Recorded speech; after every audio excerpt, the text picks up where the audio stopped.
बिस्मिल्लाहिर्रहमानिर्रहीम। अस्सलाम वालेकुम। वेलकम टू माय चैनल कहानियाँ। हर आने वाली न्यू वीडियो अपडेट्स के लिए चैनल को सब्सक्राइब करके बेल को ऑन कर दें ताकि आने वाली नई वीडियोस की अपडेटेड नोटिफिकेशन आपको वक्त पर मिल सके। शुक्रिया। तो चलते हैं आज की कहानी की तरफ। आज की कहानी इंतहाई दिलचस्प, खौफनाक और सनसनीखेज मोड़ पर है। बदरू एपिसोड 6। तैमूर ने बड़े गौर से इसकी बात सुनी।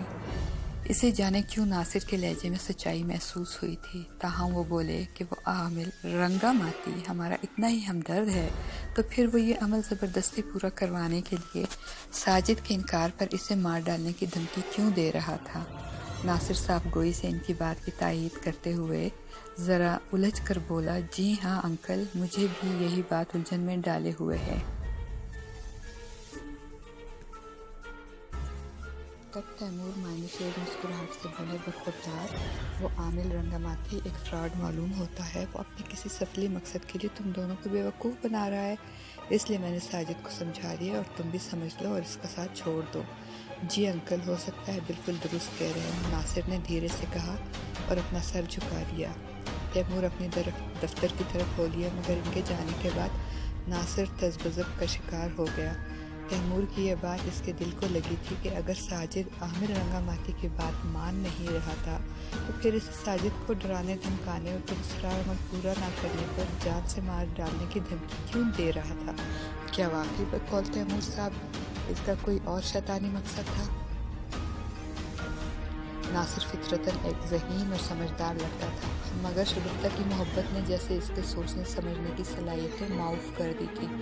मगर अब तैमूर के समझाने पर वो इस बात पर गौर करने लगा था तो अचानक इसके जहन में ये ख्याल उभरा कि कहीं ऐसा तो ना था कि अब वो आमिल रंगामाती वाकई सफली अलूम का माहिर हो और इसकी कमज़ोरी से फ़ायदा उठाकर ख़ुद इसे और साजिद को अपने किसी गंदे मकसद के लिए इस्तेमाल करना चाह रहा हो।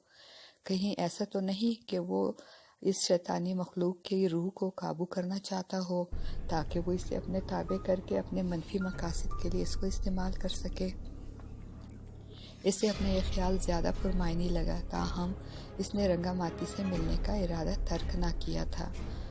वो अब इससे सारी हकीकत मालूम करना चाहता था कि आखिर इसे इस सारे पुरस्कार मामले से क्या दिलचस्पी थी। चुनांचा जब इसके मामू शफकत हुसैन दुकान पर आए तो वो किसी न किसी बहाने दुकान से उतर गया। वो सीधा आमिल रंगामाती के घर पहुंचा तो इसे दरवाज़ा खुला मिला। वो धड़कते दिल के साथ दरवाज़ा धकेल कर अंदर दाखिल हुआ तो अंदर इसे गैर मामूली खामोशी का एहसास हुआ। यकलख्त वो अपने दिल में अजीब सी बेचैनी महसूस करने लगा। फिर इसने सामने उजाड़ बरामदे में बने इकलौते कमरे के दरवाजे की तरफ देखा तो वो थोड़ा सा खुला हुआ था। नासिर आगे बढ़ा। सामने तख्तनुमा पलंग पर आमिल रंगामाती का वजूद इस तरह बेसुध पड़ा था कि वो सर की तरफ से निस्फ नीचे झूल रहा था। बाकी दोनों हाथ फैले हुए थे, आंखें खुली पड़ी थी। साफ नज़र आ रहा था कि इसकी रूह कब से अंसरी से परवास कर चुकी थी। नासिर का दिल एक बारगी साएं साएं करती कनपटियों में धड़कने लगा। इसने ये अक्लमंदी की कि फ़ौरन खामोशी के साथ वापस पलटा और मकान से बाहर निकला। तैमूर दफ्तर गए हुए थे। शगुफ्ता घर पर अकेली थी। काली वाले बाबा से लिया हुआ तावीज़ इन्होंने शगुफ्ता को दे दिया था कि वो जब भी बाहर जाते तो वो तावीज़ उतार कर शगुफ्ता को थमा देते थे, जिससे वो अपने दाएं बाजू पर बांध लेती थी, वरना जब वो घर पर होते तो अपने बाजू पर बांध लेते। काली वाले नेक बाबा ने इन्हें यही ताकीद की थी। साजिद हस्बे मामूल बाहर था, मगर अब वो ज़्यादा देर बाहर नहीं रहता था। जब भी घर लौट आता था शाम के 5 बजे का वक्त था कि अचानक दरवाजे पर दस्तक हुई। वो समझी साजिद आया होगा, क्योंकि अमूमन इसके अब्बू ज़रा देर से ही आते थे। इसने दरवाज़ा खोल दिया तो चौंक पड़ी। सामने इसके अब्बू खड़े थे। इसने बाप को सलाम किया। तैमूर अंदर दाखिल हुए। इनका चेहरा सपाट था। शगुफ्ता जब अपने कमरे की तरफ जाने लगी तो तैमूर ने इसे मुखातिब करके कहा, शगुफ्ता, वो तावीज़ उतार कर ताकचे में रख देना, मैं बाद में बांध लूँगा। ये कहकर वो अपने कमरे की तरफ बढ़ गए। शगुफ्ता को अपने बाप के तखातुब पर हैरत हुई। ताहम इसने ऐसा ही किया और अपने बाजू पर बंधा तावीज़ उतार कर ताकचे में रख दिया और ये ताकचा स्टोर रूम में था। वो जब स्टोर रूम से बाहर निकली तो दोबारा दरवाजे पर दस्तक हुई। साजिद होगा, वो होले से बड़बड़ाई और दरवाज़ा खोलने के लिए आगे हुई। दरवाजे पर साजिद ही था। अब्बू घर पर हैं, कहाँ रह गए थे तुम? शगुफ्ता ने तंबीह वाले अंदाज में कहा। साजिद घबरा कर बोला, बाप रे, मारे गए। तुम कह देना कि मैं अभी अभी गया था बाहर। वो बहन की खुशामद करने लगा। वो मुस्कुराकर बोली, बेफिक्र रहो, अब्बू ने अभी तक तुम्हारे बारे में नहीं पूछा। साजिद खुश हो गया। फिर दबे पाँव अपने कमरे की तरफ बढ़ गया। शगुफ्ता अपने बाप को चाय वगैरह का पूछने की गर्ज से इनके कमरे में गई तो चौंक से गई, कमरा खाली था। वो किधर चले गए? अभी तो आए थे। इसने उलझकर सोचा, फिर दूसरे कमरे में देख लिया। इसके बाद वो इन्हें अबू अबू कहकर पुकारने लगी, मगर कोई जवाब न मिला। इसे हैरत हुई। इसके दिल में ये ख्याल भी आया कि हो सकता है अबू बाहर निकल गए हों, लेकिन इसने फ़ौरन ही ये ख्याल जहन से झटक दिया क्योंकि दरवाजे पर तो कुंडी चढ़ी हुई थी। इसकी पुकार सुनकर साजिद आ गया। क्या हुआ, खैरियत तो है? इसने बहन की तरफ देखकर पूछा। अबू पता नहीं किधर चले गए अचानक, अभी तो आए थे, इसने जवाबन परेशानी से कहा। साजिद ने भी पूरे घर में बाप को तलाश किया, लेकिन वो कहीं नजर ना आए। तुम्हें पूरा यकीन है कि अबू आए थे? आखिर साजिद ने बगौर बहन के चेहरे का जायजा लेते हुए कहा। शगुफ्ता ने पूरे यकीन के साथ इस्तेबाल में सर हिलाते हुए कहा, हाँ, अभी अभी तो आए थे। मुझसे इन्होंने तावीज़ उतार कर ताकचे में रखने को कहा कि बाद में गुस्ल करके वो इसे दोबारा बांध लेंगे। अच्छा, साजिद के इसकी बात पर उलझ सा गया। फिर एकदम वो खौफज़दा नज़र आने लगा और बोला, शगो बहन, कहीं ये इस आसिफ की कारस्तानी तो नहीं? इसने ज़रूर तुम्हारे बाजू से तावीज़ उतरवाने के लिए ये चाल चली होगी। भाई की बात सुनकर शगुफ्ता लरस गई। फिर कपकपाती आवाज़ में बोली, भाई, मुझे तो डर लग रहा है। साजिद खुद भी परेशान था, मगर बहन को हौसला देते हुए बोला, शगो, तू डर मत, मैं हूँ ना। तुम भूल गई, अब्बू ने हमें ताकीद की थी कि हमें जुरात और बहादुरी के साथ इन पुरस्कार हालात का मुकाबला करना होगा। वो तो ठीक है भैया, मगर वो तावीज़। तुम ठहरो, मैं ताकचे से लाता हूँ, साजिद ने इसकी बात काटते हुए कहा। और फिर जब वो स्टोर रूम की तरफ बढ़ा तो शगुफ्ता भी इसके हुक्म में हो ली। साजिद ने स्टोर रूम में दाखिल होने के लिए जैसे ही दरवाज़ा खोला, यकलख्त लातादाद चमगादड़ें फड़फड़ाती हुई बरामद हुई और इन दोनों के चेहरों से टकराई। बेख्तियार दोनों ने एक तेज़ खौफज़दा चीख मारी। शगुफ्ता तो भागकर सहन में आ गई, मगर साजिद वहीं खड़ा बुरी तरह चीखने लगा। भाई की चीख सुनकर शगुफ्ता दोबारा की तरफ भागी तो यह देखकर दहशत ज़दा रह गई कि एक चमगादड़ साजिद के चेहरे पर चिमट गई थी और वो अपने दोनों हाथों से इसके बड़े बड़े परों को पकड़ने की कोशिश कर रहा था। शगुफ्ता बुरी तरह मुतहविश हो गई। वो रोने लगी। इधर साजिद की हालत लम्हा भलमा ख़राब हो रही थी। वो खूनी चमगादड़ साजिद के चेहरे के साथ चिमटी इसके चेहरे को बुरी तरह झंझोड़ रही थी, यहाँ तक कि साजिद के चेहरे से खून बहना शुरू हो गया। साजिद पागलों की तरह चीखता हुआ इधर उधर भाग रहा था। शगुफ्ता की समझ में नहीं आ रहा था कि वो साजिद की किस तरह मदद करे, मगर जब इसने देखा कि भाई के चेहरे से खून बहना शुरू हो गया है तो वो अपना खौफ बालाए ताक रख के इसकी मदद को दौड़ी। साजिद अब फर्श पर गिर गया था। शगुफ्ता के सर पर जुनून सवार हो गया। वो आगे बढ़ी और झुककर चमगादड़ के पर को पकड़कर जोर से उसे उछाल डाला। साजिद का चेहरा बुरी तरह जख्मी होकर मस्क हो चुका था और वो तकलीफ की शिद्दत से तड़पे जा रहा था और चमगादड़ फर्श पर फड़फड़ा रही थी। शगुफ्ता फौरन भाई की तरफ मुतवज्जह हुई थी। इस बात से बिल्कुल बेखबर थी कि फर्श पर फड़फड़ाती हुई चमगादड़ अब तेज़ी से अपनी हैयत तब्दील कर रही थी। इधर जब शगुफ्ता उठकर मदद लेने के लिए बाहर निकलने को उठी तो अचानक इसकी निगाह चमगादड़ पर पड़ी, मगर अब वह चमगादड़ के बजाय वही भयानक सूरत गैर इंसानी मखलूक कोहान निकाले धीरे धीरे इसकी तरफ रेंग रही थी। वो अपनी मोटी सी दुम तेज़ी के साथ इधर उधर पटक रही थी। शगुफ्ता के मारे दहशत की चीख निकल गई। वो इस असेबी मखलूक को अपने इस कदर करीब पाकर गंग सी रह गई थी। इसके कदम जैसे ज़मीन ने पकड़ लिए थे। कुव्वत गोयाई सल्ब होकर रह गई थी और वह किसी भी लम्हे ज़मीन पर गिरने वाली थी। इसने बड़ी मुश्किलों से खुद पर काबू पा रखा था। वो खौफ से फैली हुई आंखों से इस असेबी मखलूक को अपनी तरफ बढ़ता हुआ देख रही थी। फिर जब वो आसेबी मखलूक बिल्कुल से करीब पहुंचकर रुकी तो इसने करीहा आवाज़ में गुर्राते हुए इससे कहा, मैं तुम सबको ख़त्म कर दूंगा, किसी को जिंदा नहीं छोड़ूंगा। तुम्हारे भाई की बेवकूफ़ी से अब मुझे आहिस्ता आहिस्ता अपनी खोई हुई कुव्वत दोबारा मिलने लगी है। हा हा हा। और बदरू एक कहकहा ज़ोरदार मार के हंसी। इधर शगुफ्ता का पूरा वजूद खज़ां रसीदा पत्ते की तरह कांप रहा था। ادھر زمین پر پڑے ساجد کی اذیتناک چیخوں نے الگ اسے حواس باختہ کر رکھا تھا۔ اچانک دروازے پر زور زور سے دستک ہونے لگی۔ آسیبی مخلوق نے اپنے کوہان کو حرکت دی اور گردن موڑ کر دروازے کی طرف دیکھا، جس کے بعد فوراً ہی وہ دھوئے میں تبدیل ہونے لگی۔ شگفتہ غیر ارادی طور پر دروازے کے قریب لپکی، دروازہ کھولا تو سامنے اپنے باپ کو پا کر اسے غش آ گیا۔ تیمور نے بڑھ کر اسے تام لیا۔ تیمور کے خاندان کی دشمن اس آسیبی مخلوق نے دوسرا وار بھی ان کے گھر کے ایک فرد پر بڑی کامیابی سے کیا تھا۔ پہلے شگفتہ کے ہاتھوں اس کی ماں کو قتل کروایا اور اس کے بعد اس نے ساجد کو بھی زخمی کر دیا تھا۔ اس کی دونوں آنکھیں پھوڑ ڈالی تھی۔ ساجد زندہ تو بچ گیا تھا مگر اب وہ ہمیشہ کے لیے نابینا ہو چکا تھا۔ تیمور کے خاندان میں یہ دوسرا بڑا اندھوناک سانحہ تھا۔ ساجد ان کا اکلوتا بیٹا تھا، ان کا بازو تھا، ان کے بڑھاپے کا سہارا تھا، مگر اب وہ بیچارہ خود دوسروں کے سہارے کا محتاج ہو گیا تھا۔ شگفتہ نے باپ کو ساری بات بتا دی تھی کہ ان کے ساتھ کیا ہوا تھا۔ یہ ضرور اس آسیبی مخلوق کا ہی کام ہے۔ وہ دانت پیس کر غصے سے بولے، اس نے سب سے پہلا میرا بحروب بھر کر چالاکی سے تمہارے بازو سے بندھا ہوا تعویذ اتروایا، پھر اس کے بعد اس منحوس بدرو نے اپنا کام کر ڈالا۔ شگفتہ ایک بار پھر خود کو مجرم تصور کرنے لگی، تاہم اچانک اسے آسیبی مخلوق کی وہ دھمکی یاد آئی۔ اس نے کہا تھا کہ اس کے بھائی ساجد کی بے وقوفی کی وجہ سے وہ اب اپنی اصلی قوت حاصل کرنے لگی تھی۔ جب اس نے یہ بات اپنے باپ کو بتائی تو ان کے چہرے پر مزید تشویش کے آثار پھیل گئے۔ پھر وہ پرسوچ انداز میں بولے، میرا خیال ہے یہ کارستانی اسی بدبخت عامل رنگا ماتی کے اس پراسرار عمل کی ہے جو ساجد اور ناصر دونوں مل کر اس اندھیری کوٹھی میں رات کو کرتے تھے۔ مگر ابو وہ عمل تو ساجد بھائی نے چھوڑ دیا تھا۔ شگفتہ نے جیسے انہیں یاد دلایا، ہاں لیکن یہ دونوں بے وقوف آدھے سے زیادہ عمل کر چکے تھے۔ وہ پرخیال لہجے میں بولے۔ اگلے روز تیمور دفتر سے 2 گھنٹے پہلے ہی اپنی کار میں سیدھے ٹاہلی والے بابا کے حجرے کی طرف روانہ ہوئے۔ وہاں پہنچ کر انہوں نے اپنا سارا دکھڑا بیان کیا۔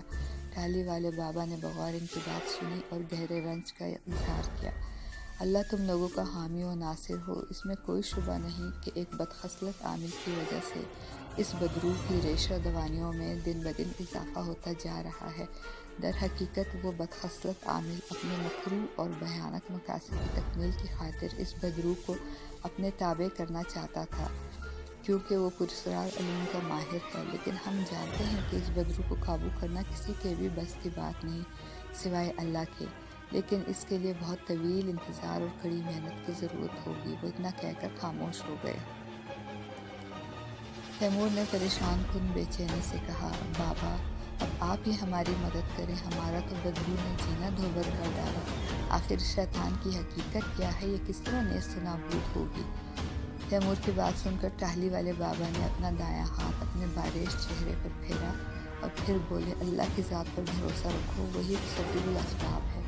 میں نے پچھلی ملاقاتوں میں تمہیں بتایا تھا کہ یہ ایک شیطان کی بدروح ہے جس نے آج سے کئی سال پہلے خلق خدا کا جینا دھوبر کر رکھا تھا۔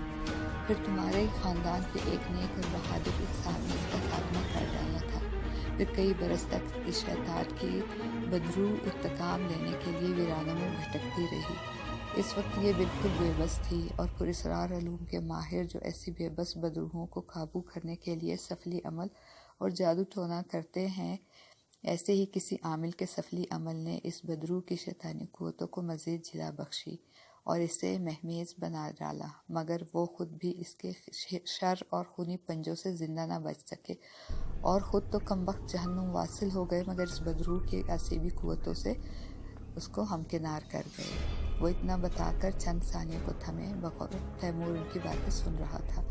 پھر وہ بتانے لگے، یہ سب باتیں ہم نے 3 روز کی مخصوص ریاضتوں سے معلوم کی ہیں اور اب اس کا ایک ہی حل ہے جو سر 10 مختلف مرحلوں کا حامل ہے اور خاصا طویل بھی۔ ان کی بات سن کر تیمور جوش میں بولے، میں ہر مرحلے سے گزرنے کے لیے تیار ہوں بابا جی، آپ مجھے بتائیے۔ یہ سب باتیں ہم مرحلہ وار ہی تمہیں بتائیں گے، لیکن افسوس ہے کہ تم ابھی تک پہلا مرحلہ ہی سر کرنے میں ناکام رہے ہو، بابا نے کہا۔ تیمور یہ سن کر گھبرا سے گئے، پھر الجھن آمیز حیرت سے بولے، بابا میں کون سے پہلے مرحلے میں ناکام ہو گیا؟ تم شاید بھول رہے ہو کہ ہم نے تمہیں کہا تھا کہ اس بدروح کو زیر کرنے کے لیے سب سے پہلے تمہیں اس اندھیری کوٹھی میں بسیرا کرنا ہوگا جدھر اس کی قبر ہے، لیکن در حقیقت وہ اس کی قبر نہیں ہے، اسے ہلاک کر کے وہی گڑھا کھود کر دبا دیا گیا تھا، اور یہی غلطی ہو گئی۔ حالانکہ اس شیطان کو مارنے کے بعد فوراً جلا کر خاکستر کر دینا چاہیے تھا، کیونکہ وہ جگہ عام لوگوں کی نظروں سے اوجھل رہی ہے طویل عرصے تک، تو اسی اور ویران پڑی رہنے والی اس اندھیری کوٹھی کا پراسرار آصف ان دھڑکتے ویرانوں اور سناٹوں میں قوت پکڑتا چلا گیا۔ اب اس بدروح کے خاتمے کا پہلا مرحلہ یہی ہے کہ اس اندھیری کوٹھی کو آباد کرنا ہوگا، اور سب سے پہلے تمہیں ہی اپنے خاندان کے ساتھ وہاں رہائش پذیر ہونا پڑے گا، پھر دھیرے دھیرے اس کوٹھی میں کرایہ دار بھی لا سکتے ہو، مگر خبردار جس کمرے میں شیطان کو گاڑا ہوا ہے اسے اسی طرح پڑا رہنے دینا۔ تیمور نے حتمی لہجے میں کہا، میں اب سب سے پہلے آپ کی اس ہدایت پر عمل کروں گا، لیکن میرے بچوں کو اعتراض تھا، وہ سمجھ رہے تھے کہ ہم وہاں بالکل غیر محفوظ ہو جائیں گے۔ غیر محفوظ تو تم لوگ اپنے گھر میں بھی ہو، بابا نے کہا۔ آپ نے درست فرمایا، میرا خیال ہے اب میں اپنے دونوں بچوں کو سمجھا لوں گا، تیمور نے پورے وثوق سے کہا، اور پھر رخصت ہو گئے۔ ناصر بری طرح پریشان تھا۔ عامل رنگاماتی کی پراسرار ہلاکت اس کی سمجھ میں نہیں آ رہی تھی، مگر اب وہ مر چکا تھا اور ناصر کو اپنے کام کی جو تھوڑی بہت امید تھی وہ بھی ختم ہو گئی تھی۔ اس کا دل اب شگفتہ کے خیال سے بے چین رہنے لگا تھا، اس کی بے کلی فزوں تر ہونے لگی تھی۔ اس کی سمجھ میں نہیں آ رہا تھا کہ اب شگفتہ کی اپنی محبت کو حاصل کرنے کے لیے کون سی سبیل پیدا کرے۔ شگفتہ کے سامنے اپنا حال دل کا اظہار کرنا اس کی ناراضی کا سبب بنا تھا، اور پھر اس نے اس کی دکان پر آنا ہی چھوڑ دیا تھا۔ کیا میں شگفتہ سے دوبارہ بات کرنے کی کوشش کروں؟ وہ سوچنے لگا، مگر پھر شگفتہ کے سرد اور بے تناظر رویے پر اسے اپنا ارادہ بدلنا پڑا۔ اس کی بے رخی اس کے لیے پریشانی کا باعث بن رہی تھی۔ تب اچانک اس کے دل میں اس مسئلے کا ایک بالکل سیدھا سادہ حل نظر آیا۔ اس طرح وہ ناراض بھی نہیں ہوگی اور وہ بھی کامیاب ہو جائے گا۔ چنانچہ یہ فیصلہ کر کے وہ خود مطمئن سا ہو گیا۔ عامل رنگاماتی کی موت آئی گئی بات ہو گئی تھی۔ تیمور نے بھی اس کے پاس دوبارہ آ کر اس کے بارے میں پوچھا بھی نہ تھا۔ ذرا دیر گزری، اس کے ماموں شفقت دکان سے اندرونی حصے سے اندر داخل ہوئے۔ ناصر نے چند گاہکوں کو فارغ کیا۔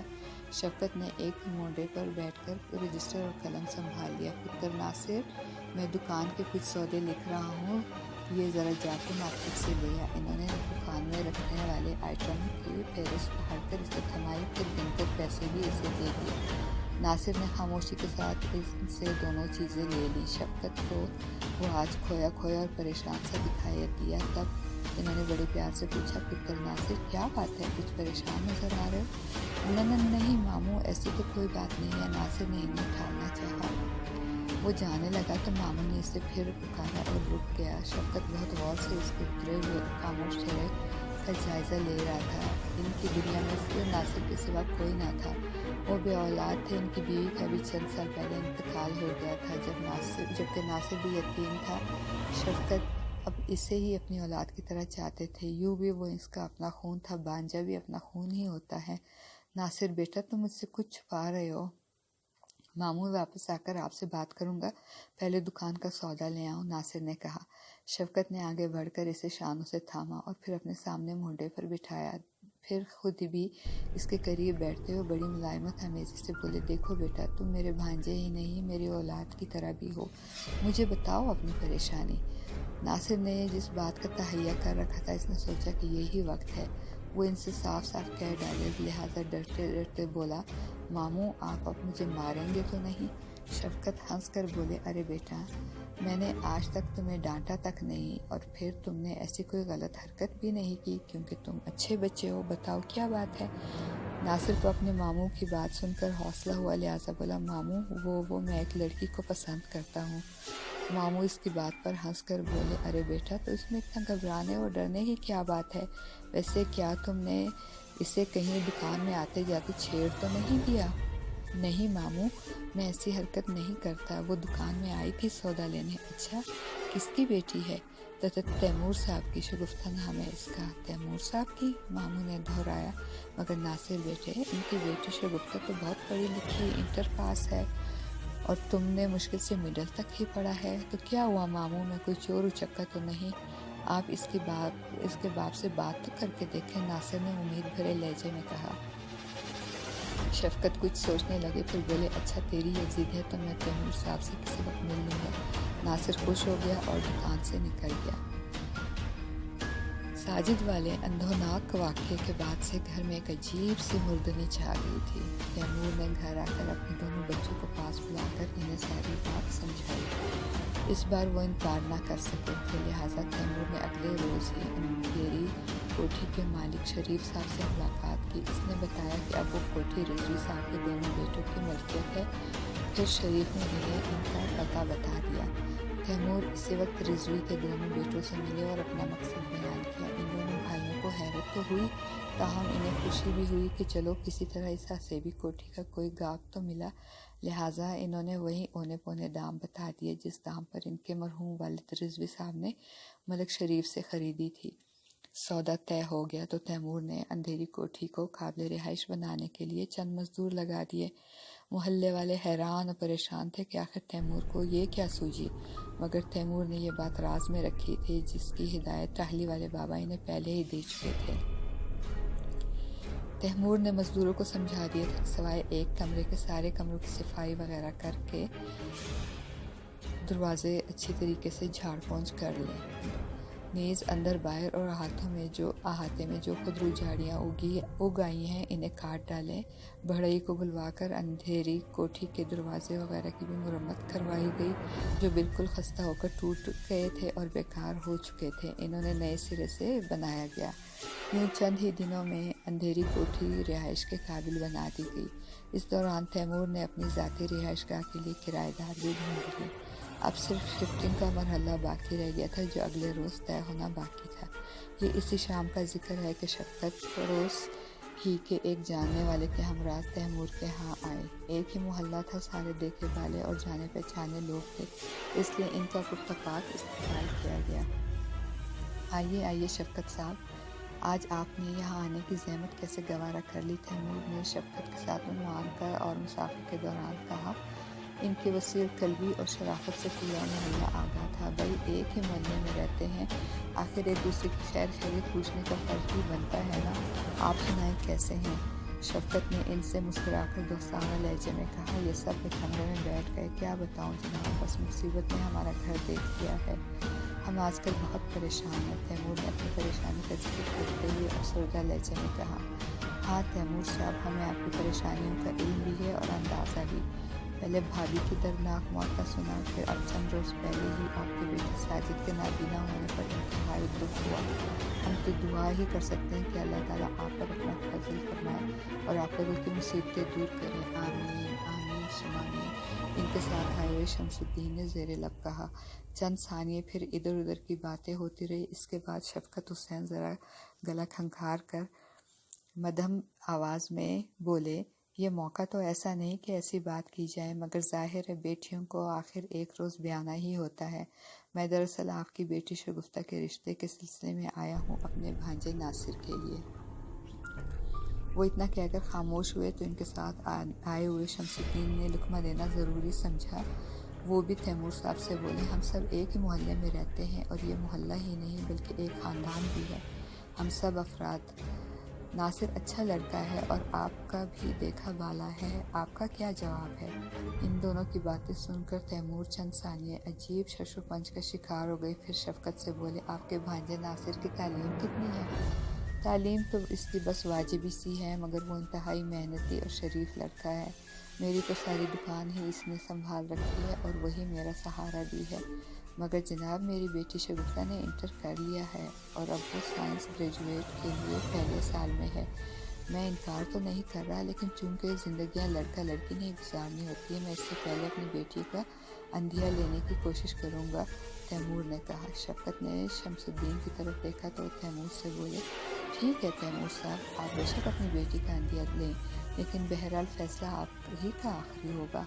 हाँ, लेकिन मैं अपनी जवान औलाद पर दबाव डालने और अपनी मर्जी मुसलत करने का काहिल नहीं हूँ, तैमूर ने इनका इशारा भाग कर नहायत संजीदगी से कहा। फिर इसके बाद वो दोनों वहाँ से रुखसत हो गए। इनके जाने के बाद तैमूर गहरी सोच में मुतगरक हो गए। ये पहला रिश्ता था जिसने इनके दरवाजे पर दस्तक दी थी। अगरचे ये बात और भी अच्छी तरह ध्यान रखे कि पूरे मोहल्ले में इनकी बेटी से मुतल्लिक यह बात ज़बान ज़द आम थी कि इस पर किसी खौफनाक आसिर है और इसकी वजह से इस पर अक्सर ख़तरनाक किस्म के असीबी दौरे पड़ते रहते हैं और इसी हिस्ट्रियाई जुनून में आकर इसने अपनी माँ के पेट में छुरी मारकर इसे हलाक कर डाला और अपनी बहन फाइजा का चेहरा भी बुरी तरह ज़ख्मी कर डाला था। इन वाक़यात के बाद तो मोहल्ले के लोगों ने तैमूर को मशवरा भी देना शुरू कर दिया था कि उसे गुफ्ता को फिलफूर पागल खाने में दाखिल करवा देना चाहिए था या फिर इसे किसी नेक आमिल या पीर बाबा को दिखाना चाहिए था। ये वो सब बातें थीं जिस पर तैमूर गौर कर रहे थे। इन्होंने एक बार और भी एक बात महसूस की कि जब इनकी बड़ी बेटी फायजा अपनी छोटी बहन शगुफ्ता की उम्र को पहुंच चुकी थी तो इसके लिए धड़ाधड़ रिश्ते आना शुरू हो गए थे, जबकि शगुफ्ता के सिलसिले में अभी तक कोई रिश्ता नहीं आया था, हालांकि वो शादी की उम्र को पहुंच चुकी थी। यही सबब था कि जब शफ़क़त अली बारान रहमत की तरह इनकी बेटी शगुफ्ता का रिश्ता अपने भांजे नासिर के लिए लेने आए तो ये जानने के बावजूद कि इनका भांजा नासिर इनकी बेटी शगुफ्ता से कम पढ़ा लिखा है और एक मामूली दुकानदार है, वो कुछ सोचने पर मजबूर हो गए थे। बहर तौर जब इस सिलसिले में इन्होंने अपनी बेटी शगुफ्ता को आगाह करते हुए इसका उंधिया लेना चाहा तो शगुफ्ता ने इस रिश्ते से साफ इनकार कर दिया। अगरचे तैमूर को इस बात की पूरी तवक्का थी कि इनकी बेटी शगुफ्ता इस रिश्ते से साफ इनकार कर देगी, लेकिन मौजूदा हालात का इन्होंने जिस दूरंदेशी और बारीक बीनी से जायज़ा लिया था वो इन्हें झुठला भी नहीं सकते थे। चुनांचे उन्होंने शगुफ्ता को वाज़ेह अल्फाज में समझाने की कोशिश की। देखो बेटी, मैं तुम पर अपनी मर्ज़ी मुसल्लत करना नहीं चाहता, लेकिन मौजूदा हालात में मेरा ख्याल है कि नासिर जैसे सीधे साधे और शरीफ लड़के का रिश्ता तुम्हारे लिए बुरा नहीं। शगुफ्ता ने नहायत संजीदगी से कहा, अब्बू मैं आपकी बात समझ रही हूँ, लेकिन अभी मैं शादी कैसे कर सकती हूँ? मेरी पढ़ाई अधूरी रह जाएगी और फिर इतनी जल्दी क्या है? तैमूर बेटी की बात सुनकर